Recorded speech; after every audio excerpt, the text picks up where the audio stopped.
Hello, everyone.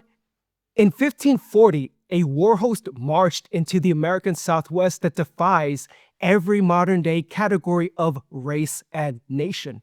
They were led by a 33-year-old governor named Francisco Vázquez de Coronado. But the 300 Spaniards behind them were only the beginning. In their ranks marched Portuguese, French, Italian, and Scottish troops, even Greek sailors from the island of Crete. But the true heart of this army was a 1,000-strong force of Indian conquistadors, legions of Mexica and Tlaxcala warriors. From the perspective of the ancient Puebloans, this was not a local skirmish. It was the moment a global coalition, a diverse, multi-ethnic machine of empire arrived at their front door.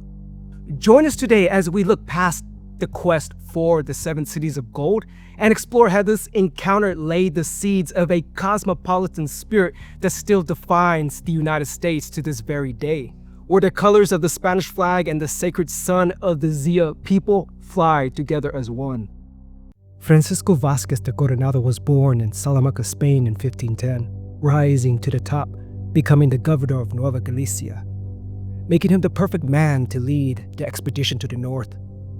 His goal is to follow early reports by the Franciscan missionary Marcos de Niza, who claimed that the 7 cities of gold were real and he had seen them. Indeed, Coronado put his money and reputation on the line, hoping to return exceedingly rich. Moreover, as a high-ranking Spanish imperial official, he was to extend the imperium's reach, bringing God to new peoples, plus ultra. When he set out, Coronado led a war host of over 300 Europeans and over 1,000 indigenous allies. Now at this point, I bet some of you are wondering why over 1,000 indigenous allies joined a few hundred Spanish conquistadors. We don't exactly have a wealth of records to indicate whether the Indian conquistadors who accompanied Coronado went by their own volition. In reality, it was probably a mix of unfree and free allies. In fact, there is a wave of histories that deal specifically with the topic of, quote, Indian conquistadors. For example, in the conquest of Guatemala, the Spanish used Nahua peoples like the Xochimilcas and the Cuauhquechotecas against their free will. We know this because they were immediately assigned to encomiendas after the conquest. They were used as slave troops and then afterwards as slave labor. So too was the case in the conquest of the territory of Nueva Galicia, the very province that Coronado ruled as governor. But a few hundred Spaniards surrounded by over 1,000 enslaved warriors does not seem like an expedition that would end in a result favorable to Spain. Indeed, the Spanish conquest of America is rife with examples of the indigenous peoples allying themselves to Spain. We have seen this with the conquest of the Aztec capital, where Tlaxcalans and other allies joined the Spanish.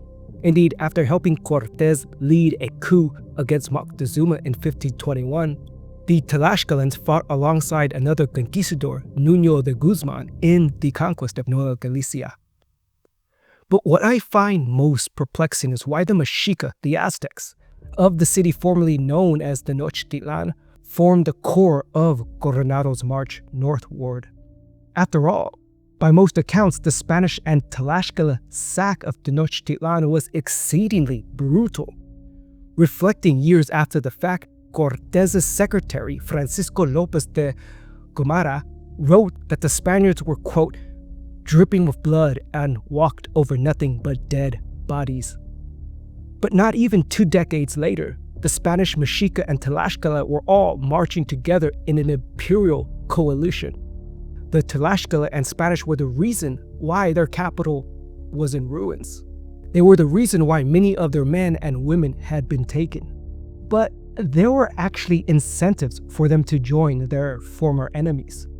They could potentially receive exemptions from paying tributes and also receive exemptions from mandatory personal service to the empire. In some cases, they could receive titles, the right to carry weapons, and even the right to mount horses. In other cases, the Spanish Empire gave indigenous allies land grants in order to reward them. and also in order to offer them incentives to migrate and colonize various places throughout Spanish America. Now, the material aspects aside, try to think of what the Coronado Expedition must have meant to the Mesoamerican peoples. For centuries before the arrival of the Spanish, the Mexica told each other that they were one of the 7 tribes that originated from a long-lost homeland in the north, Aztlan. And many of the Indian conquistador allies who joined the Spanish hailed from one of these original 7 tribes.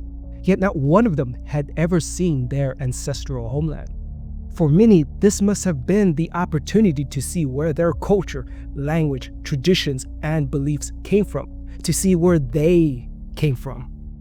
Specifically for the Mexica people themselves, the conquest of their ancestral homeland of Aztlan could have been a way to assert their pride after it was so sorely wounded in the fall of Tenochtitlan. All in all, it's reasonable to assume that the Indian conquistadors joined forces with their former enemies to gain honor, to win untold riches, to go where no Aztec had ever gone before, plus ultra. Indeed, Coronado's warhost was remarkably diverse, multicultural, multi-ethnic, multinational, a coalition that spanned the known world. The Spanish forces were composed of Tarascans. They were joined by the Tlaxcala, the Otomi, the Kashkanas, the Zapotecas, and of course, none other than the Mexica. And these Indian conquistadors were joined by other European allies. The Spanish forces consisted of Portuguese troops, French troops, German troops, Italian troops, English troops, Scottish troops, and even some Greek troops from Crete. And with that, Coronado set out with a small band of Spanish soldiers and a war host of Indian conquistador allies in the spring of 1540. Yet unbeknownst to them, their every move was monitored from the beginning. The Spanish forces ventured into the territory of the Ashiwi, known today as the Zuni. These were the people that Nisa claimed inhabited the legendary 7 cities of gold. The Ashiwi had posted sentries to assess and monitor the unfolding situation, passing messages to each other. And the Zuni knew much about the Spanish forces. Stories of the Aztecs were known far and wide throughout America. They had a reputation as fearsome warriors who sacrificed their prisoners of war. Through long-distance communication, trade, and information networks, the Ashiwi most likely heard news of the fall of Tenochtitlan in 1521. They most likely heard reports of Spaniards laying waste to the northern regions of Mexico. From their perspective, it seemed that the fearsome warriors who sacrificed their prisoners and the superpower empire of enslavement and destruction had joined forces. Their 2 greatest threats were working together, and they were headed directly to their homeland, their homes, and their loved ones. The Ashiwi knew about horses, guns, and their Mexica allies. And for this reason, they chose a narrow canyon pass to attack the invaders, hoping to nullify the advantages of the horses. The Ashiwi attacked, engaged in hand-to-hand combat, hoping to render the use of firearms useless. But unfortunately for them, the Mexica and other indigenous conquistadors were extremely skilled in hand-to-hand combat. The Ashiwi were forced to understand why the Mexica had such a fearsome reputation, a reputation that they still lived up to. Though they had the advantage of surprise, the Ashiwi failed to stop the invading forces, and the Spanish-led coalition pursued them. By summer, the invading coalition reached the Zuni city of Hawiku. This was a battle that Coronado himself personally spearheaded, almost losing his life in claiming another city for Spain. In the wake of victory, they believed they now possessed the city of Cibola, one of the legendary 7 cities of gold. And they were disappointed. Where was the gold? Where were the massive pyramids? The Spanish quickly turned their ire on Marcos de Niza, the man who supposedly saw the magnificence of Cibola with his very own eyes. Niza looked like a fraud, a liar, and a hack. He led them all in a wild goose chase. One eyewitness wrote, quote, Such were the curses that some hurled at Friar Marcos that I pray God may protect him from them." Unquote. Coronado must have felt like he put it all on the line, all for nothing. Coronado dispatched a message over his disappointing discoveries. And for his safety, Niza returned to Mexico City. As one writer put it, quote, "He did not think it was safe for him to stay in Cibola, seeing that his report had turned out to be entirely false, because the kingdoms that he had told about had not been found, nor the populous cities, nor the wealth of gold, nor the precious stones which he had reported." Unquote. Coronado decided not to quit just yet. He would try to salvage something from his failed expedition. Maybe there was still a wealthy city somewhere. He just needed to find it. He dispatched captains to explore the region, encountering the Hopi cities, places they named Tusaun. He also sent messengers forth and invited emissaries and ambassadors to meet him and tell him about their peoples and their lands. And indeed, they did receive visitors. The visitors explained that they lived in the pueblo of Cicuya, which is now called Pecos. The Spanish called their leader Bigotes because of his long mustache. The delegation explained that they wanted to be friends with the Spanish and offered to serve as guides. The now Spanish-European Mesoamerican Pueblo coalition set out. 5 days into the journey, they reached the Acoma Sky City, called such because of its establishment atop a plateau. The Acoma Pueblo is noteworthy for being the oldest continually inhabited city in the United States of America, being a thriving urban center for over 2,000 years. At Pecos, the Puebloans there boasted of their fierce fighting reputations and how their hundreds of troops inspired fear in the other Puebloan peoples. The Pecos bragged at how they could easily conquer any other Puebloans in the area. It turns out that the Pecos Puebloans had their own colonial desires. Their community was not flourishing, and they coveted the lands of the Tiwa people. The Tiwa not only had more land, but it was more fertile. And in return for their alliance, the Pecos Puebloans asked permission to establish their own colony on the lands of the Tiwa Puebloans. Although they shared a common culture, a united pre-Hispanic Pueblo community never existed. This is one of the reasons that the Puebloans built their cities into caves and atop plateaus so they would double as fortresses, as American castles. At Pecos, the Spanish received a guest. The guest was an enslaved man whose original home was far to the east, somewhere near the Mississippi River. They didn't get his name. He was simply known as El Turco, or the Turk, because, quote, he looked like one, unquote. But what was fascinating about El Turco was not his uncanny resemblance to the Eastern Mediterranean peoples, but rather his stories of the lands lying to the east. He spoke of a race of large, shaggy wild cattle known to us today as bison. He also spoke of cities of wealth and splendor, not to the north, but to the east. Were these the cities of gold they sought? The Spanish conquistadors must have wondered. They decided to camp in Tigüe. El Turco insisted that Bigotes was hiding gold. Coronado demanded Bigotes give up the gold, but Bigotes claimed El Turco was lying. The Spanish tortured Bigotes with war dogs to ensure his honesty. The horrific brutality of the Spanish, along with their excessive demands for food and warm clothing, were the last straw. The hostilities began when Coronado ordered his forces to march on the Tiwa and prepare the city to host a Spanish coalition. This began a general uprising amongst the Puebloans. They resisted the invaders, resulting in battles and skirmishes lasting over 6 months.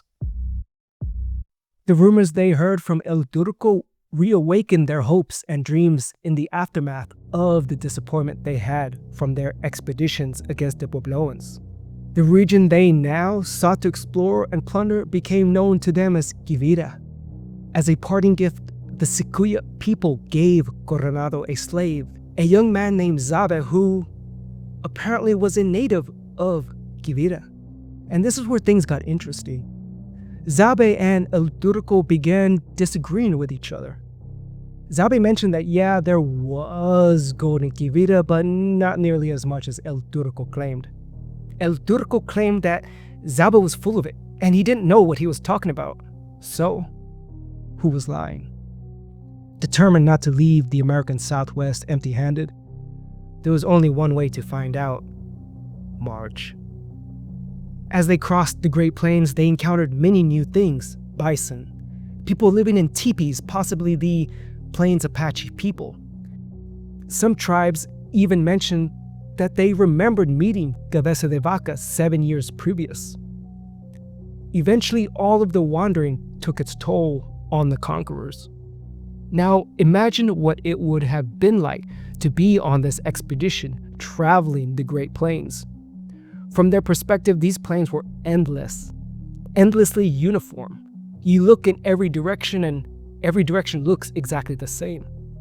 One chronicler in the expedition wrote, quote, "Many fellows were lost at this time who went out hunting and did not get back to the army for 2 or 3 days, wandering about the country as if they were crazy, in one direction or another, not knowing how to get back where they started from," unquote.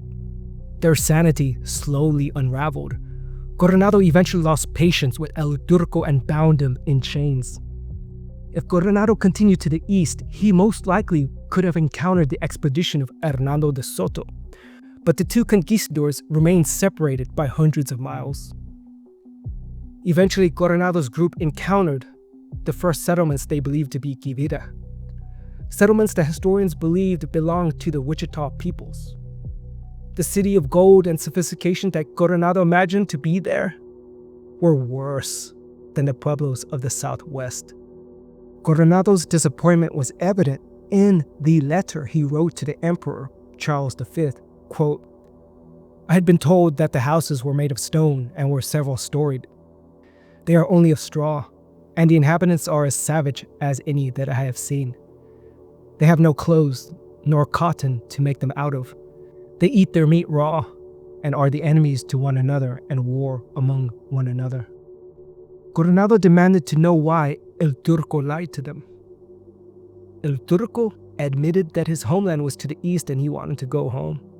He also said that the people of the Sicuya asked him to lead Coronado's forces away. The Puebloans believed that such a great march to the east would lead to the Spaniards' food running out and their horses dying. And if the Spaniards returned to the pueblos, they would be so weak that the Puebloans could easily finish them off once and for all.